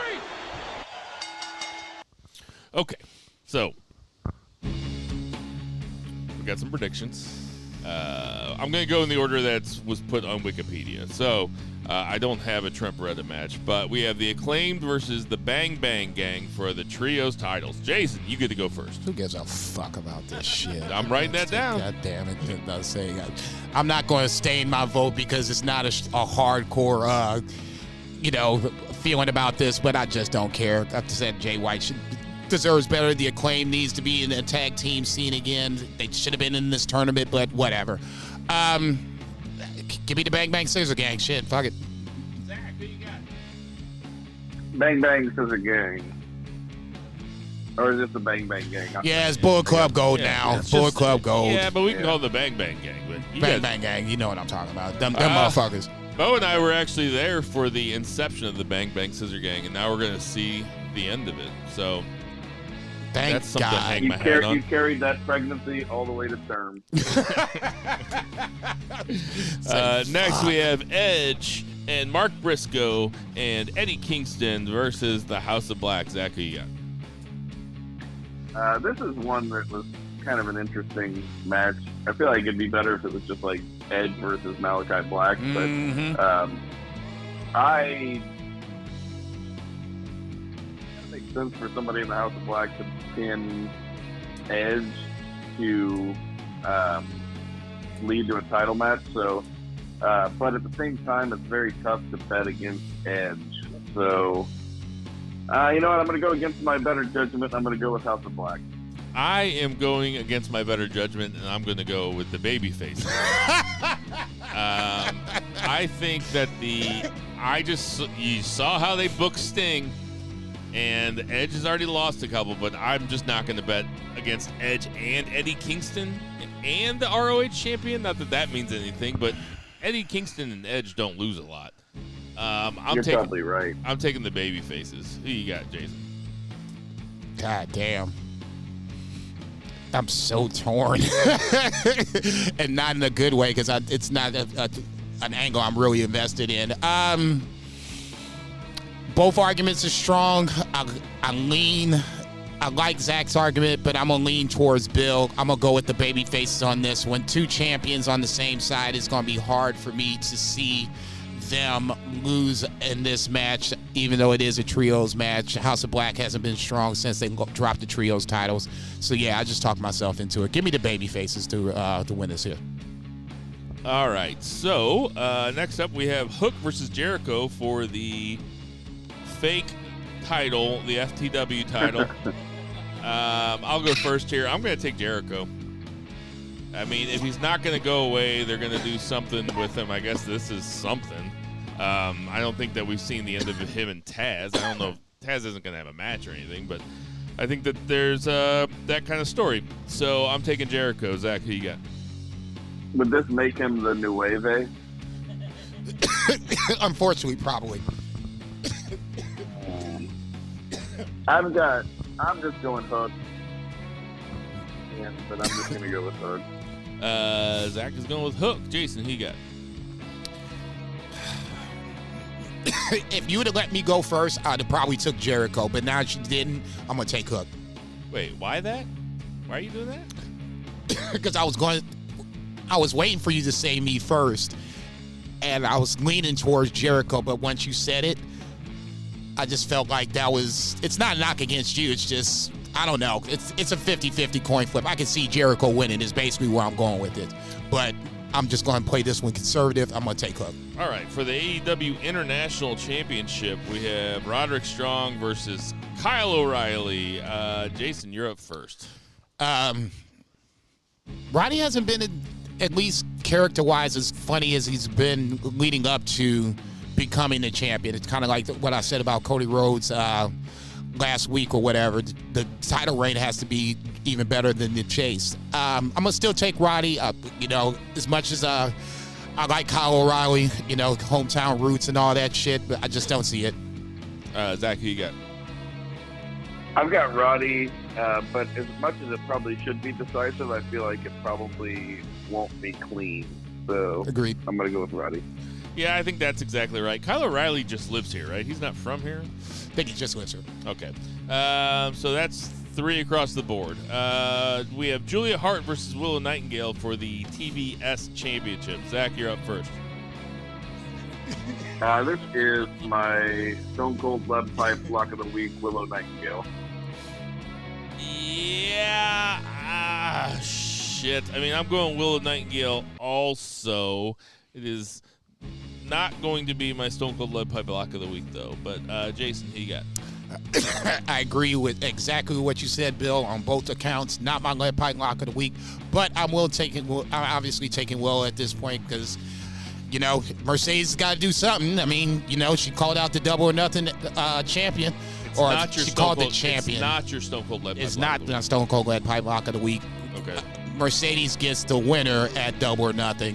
So Julia Hart is fine in my opinion. I know Bill and 3 Beer hold her in higher esteem than I do. I just don't.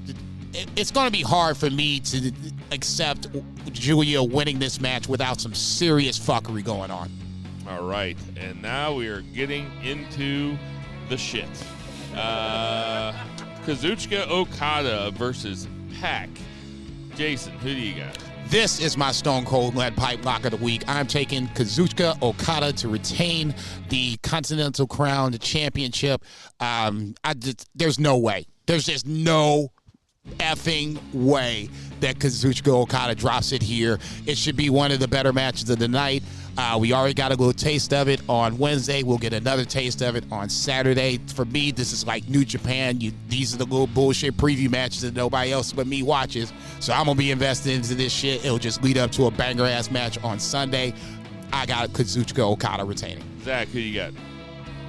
Yeah, it makes sense that this would be a Stone Cold Lead Pipe Block of the Week. It's definitely Okada, but I still cannot wait for this match. On paper, this card looks phenomenal, and this is a huge part of why it looks so good. Man, that's going to be a good match. So I'm going Okada also. This is not what I was thinking of as my Stone Cold Lead Pipe Lock of the Week, but now that you say it, it should be. But because it's not originally what I was thinking, I'm going to stick with what I was originally thinking. But that's 3 across the board, Okada. Next up, in a ladder match for the AEW Tag Team titles, we have the Young Bucks versus FTR. Fellas, this is going to be good.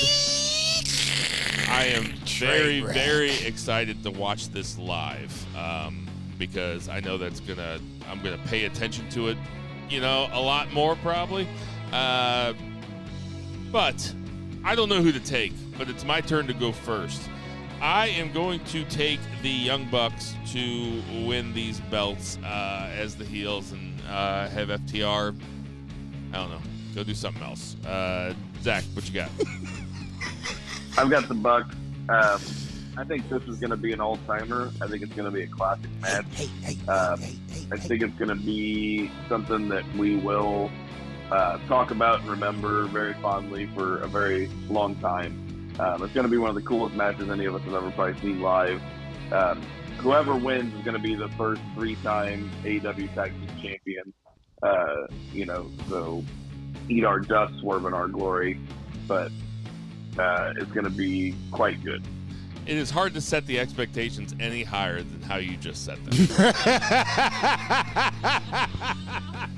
It's the Young Bucks FTR 4, so it's got to be high. Who you got, Jason?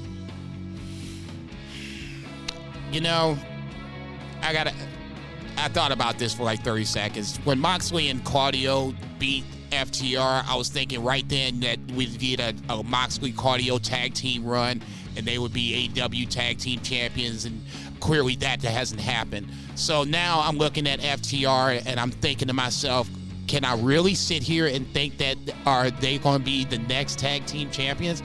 I mean, they had a nice little run in the tournament. They're obviously in the finals, but I mean, at a certain point, it's not like they, did it real convincingly. They clunked their way through to this point, and now I wouldn't say they lucked themselves into the title, the finals, but now we're here. The Bucks just feel like they're that team. Can you imagine if you had Kazuchika Okada having all 3 of the titles and then the Bucks having the AEW Tag Team Championships? That's a fucking picture right there. That's Undisputed Era times 2 up in this motherfucker.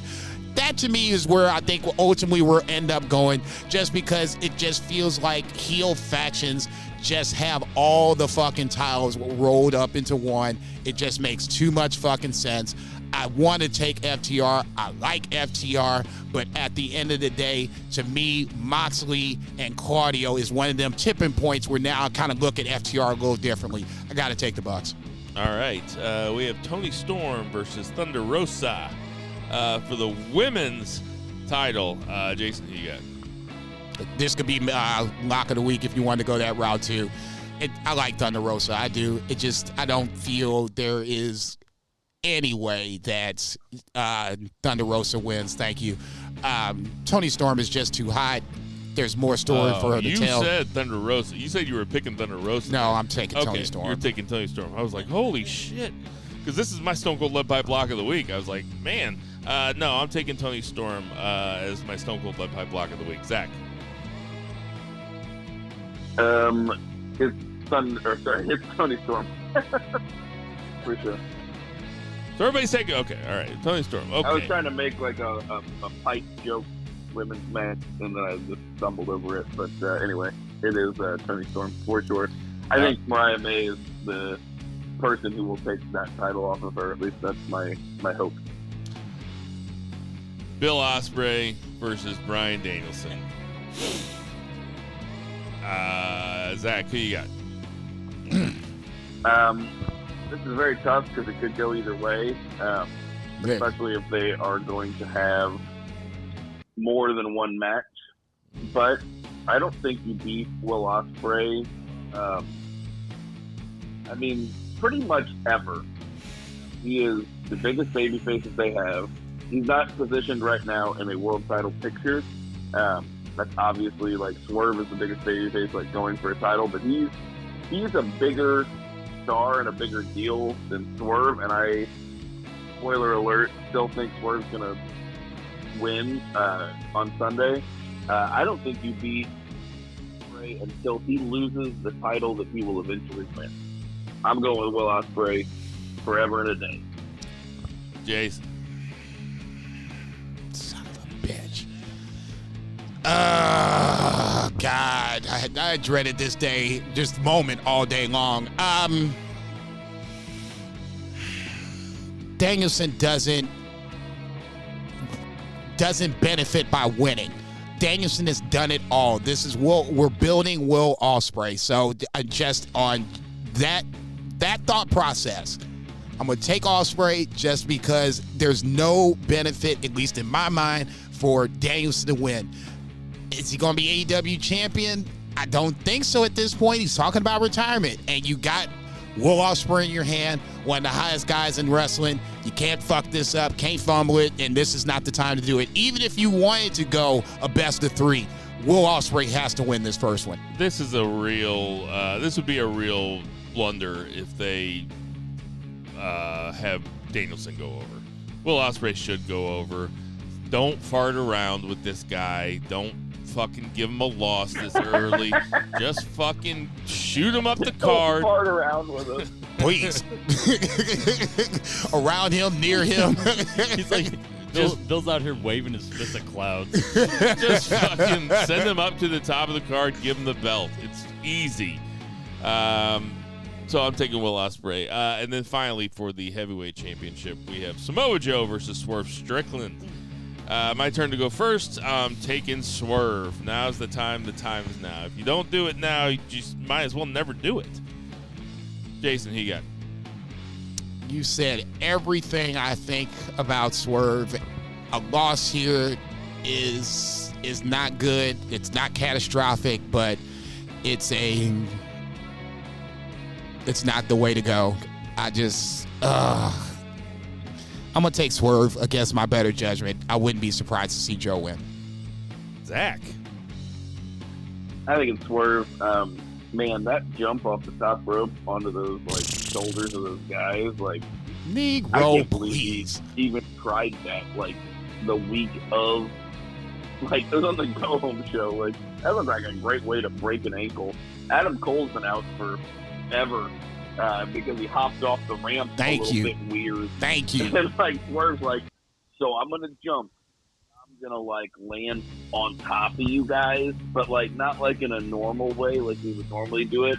I'm gonna land on you guys with my feet, and then I'm gonna land like a superhero, and it's gonna look bad. And that's what happened. Yeah, okay, brother. What, so you want me to stand right here, right? Man, what would they have done? Who would they have had face Samoa Joe?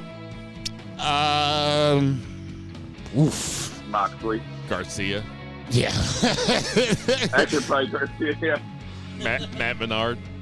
You could. I would. Damn. Your boy Matt Menard. I don't think you. If you had to do it, you would have to take away. You would have to take away somebody else from another card to make that match.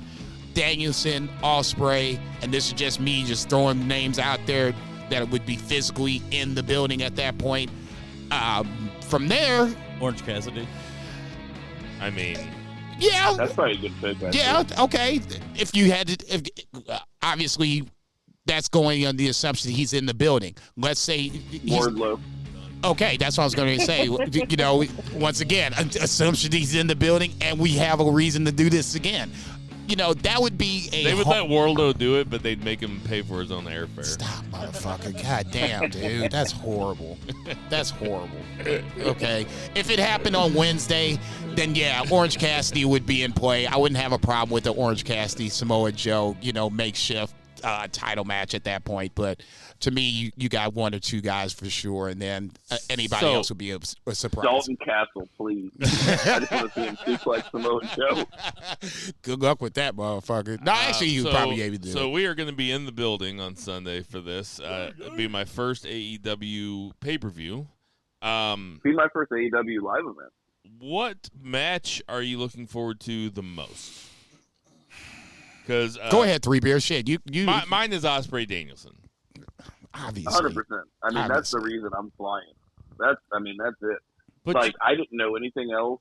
you went on That that was the long one that soliloquy, though, about FTR and the Young Bucks. Yeah, but that was just under, like, I mean, like, in my head, like, legitimately, I've probably said it before. I don't know if I've said it on the podcast, but, like, I know I've said it to you guys. Like, Danielson versus Ospreay is going to be the best match I've ever seen live.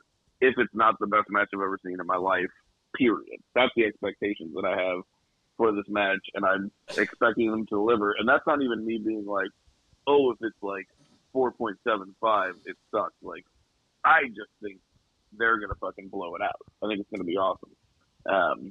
And if it's not amazing, I'd just be surprised if it's not a great match. I'm like speaking in hyperbole, but I really would be surprised if it's not just a great match. For like a straight year, Ospreay has given everybody that he's fought against their best match of the year. And now he's going against Bryan Danielson, the best to ever do it. You know, it's going to be fucking insane. I'm very much looking forward to it. I'm just going to bring up you saying to me that I should temper expectations when Okada Danielson came around the first time. And I was super, super hype about it. And you were just like, no, just chill out, man. It might be, it might be a disappointment. It might be a disappointment. So now, I don't know, like a year-ish later, you're basically telling me this has the possibility of being the greatest match of all time, arguably. That's a possibility. No. I know. I'm talking to this motherfucker right here. Yeah, it's a possibility. He cocked his leg up. Yeah, but I probably said that about Danielson and Okada though too. You did, and not as nearly as much as the first one. The first one, I was like, I'm ready for this match, so hype, and you were just like, well, you need to lower the expectations a little bit. It's just because Danielson texted him, and he texted Bill, and he said, "I'm gonna fake a seizure." He walked over to my expectation, little fire was like, let me take care of that for you. Cocked his leg up and pissed on it. Okay, so you're just trying to temper my expectations. Not at all, motherfucker. No, not at all. I'm good. Can I say what my thought was when you said that? Is like, yeah, I'm probably looking forward to Ospreay more than I would look forward to Okada. That's fine. That is totally fine. All I would say was this. Basically, I'm saying peak Ospreay is better than peak Okada. Yikes. That's the hottest take. I think you're right. Have we seen peak Ospreay yet, though? That's another thing. I don't think we have. Well, if we're not living through it, then hell yes. We're in the moment. I was getting ready to say, if this is not peak, then I'm scared to see what peak truly is. Obviously, this is going to be an amazing match. Unless something fluky happens that we don't see, injury or otherwise. Will Ospreay's out there having fucking amazing 14-minute matches with Kyle Fletcher on fucking television. And Danielson is doing this before and Ospreay does got the in. Same thing. Okay, so I understand the expectations. It's going to be fucking dramatic. It should be. God forbid if it's not, it might be a smidge of a disappointment. I don't think it will be because I just expect both guys to come in ready to go. I don't think they're going to be wrestling over the weekend. That would probably be the smart thing to do because everybody's looking forward to this match. There's Samoa Joe swerve. Yeah, I want to see that. I want to see Okada come back in because people just don't get to see Okada, and I think you'll be one of the ones to be amazed how big of a pop Okada gets because it's a big fucking deal. I think they need to put a match, and they don't really do this, but they need to put a match in between Danielson and Ospreay and Swerve and Joe. Yeah. Because they do that. They do that pretty often, actually. They've done it before. I know they've done it before. They do it. New Japan doesn't do it, but they do it. It's actually something that I argue against. I don't think they need to do it. I would actually argue against it. I think a card should ramp up an expectation, just like a fight night. It should just keep getting better until it doesn't, and then you got to come down. I agree. All right. I mean, Zach, they're just giving you a chance to change your underwear. I will say that I bought those tickets and the flight just on the idea that Ospreay was going to wrestle Danielson. They had only confronted each other. That was not a confirmed match whenever I bought like the flight and everything. So like, I'm hyped. I am hyped. Yeah, this is going to be a whole lot of fun. So if you're there, come find us. And somebody said Bill will be the one saying, "Come find me." Or somebody might be hanging off the second bowl, depending on where the tickets are. Moxley said, "Come find me" in his promo on Wednesday night. He did. I wanted to clip. I need to go back and clip it out. You did say that. I was like, "What?" You're gonna start blading on the podcast in retaliation? I mean, man, hell no, motherfucker! I'm here, man. He ain't gonna be cutting this. No, nope. We'll be over in the corner just making sure our pre-rolls don't get wet. Dude, you're sweating blood everywhere. What the fuck? Hey, everybody, we got some birthdays this week. I'm sorry, were there any odds and ends? NXT this week was pretty solid. Trying to think, what was the main event this weekend? It was Trick and Carmelo in the steel cage. Obviously, Trick goes over again, so Trick and Ilya Dragunov in 2 weeks are going to battle for the NXT title. Kind of looks like they're turning Dijak face. Feels like it.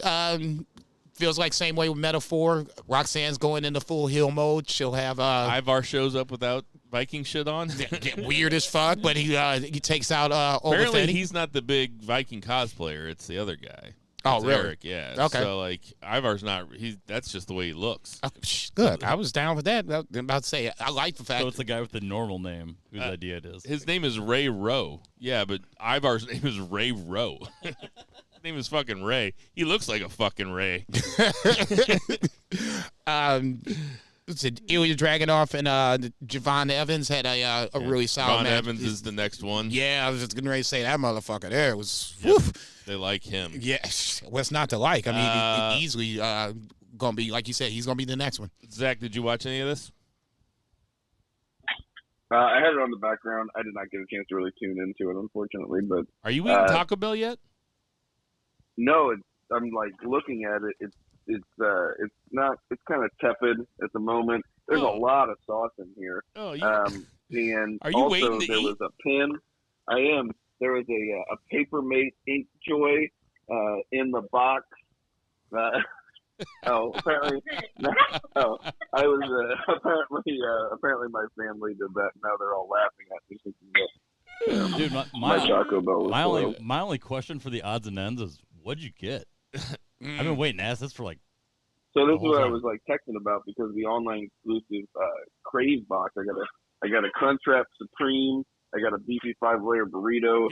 I got cheesy potatoes and a Baja Blast, all for $5. You want that route? $5 USD. No tax. Oregon, no state sales tax. $5 flat. Ladies and gentlemen, Taco Bell, not a sponsor.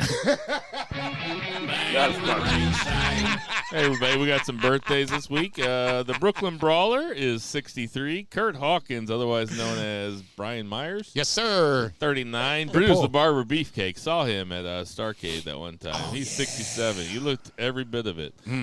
Nikki Cross is 35. Hope she's okay. Ezekiel Jackson, speaking of hoping they're okay. Stop. Ezekiel Jackson, 46. So if like, if Serena Deeb is like on the fry side, where is Ezekiel Jackson in the order of back of the house employees? Nah, who's here for carryout? Who's here for carryout? He's washing dishes. Nah, he's washing dishes. Ezekiel Jackson was like Shane Taylor 1.0 to where like he came out kind of fucked up and like Chuck Taylor, the aforementioned, was 38. I'm sorry, Ezekiel. Tony Atlas is 80, or would have been 80. Terry Gordy, R.I.P. 63. John Cena is 47. Dijak, the aforementioned friend of me of the show, is 37. Britt Breaker is 33, and Moose is 40. Thomas Miller. Shout out to Thomas Miller, one of my oldest friends from kindergarten, 44. For my beautiful family inside. Check. For Joey O'Farrell. Check. For Lucha Chris. Check. For Murray the Murray Man Murray. Check. For Patriot Pat. There you go. For Check. Brett Jagger. Check. For Vice. Check. For 2 Beers, Zach Pullman. Check. For Jason Cornelius Bell. Khadijah, bitches. I am Bill Veggie. Check. Black Lives Matter. Check. Support your local weed dealers. Check. Support your local restaurants. Check. Give your parents a call. Double check. We'll see you Sunday at Triple AEW check, Dynasty, baby. And never, ever forget to boo the heels. Ooh, bitch.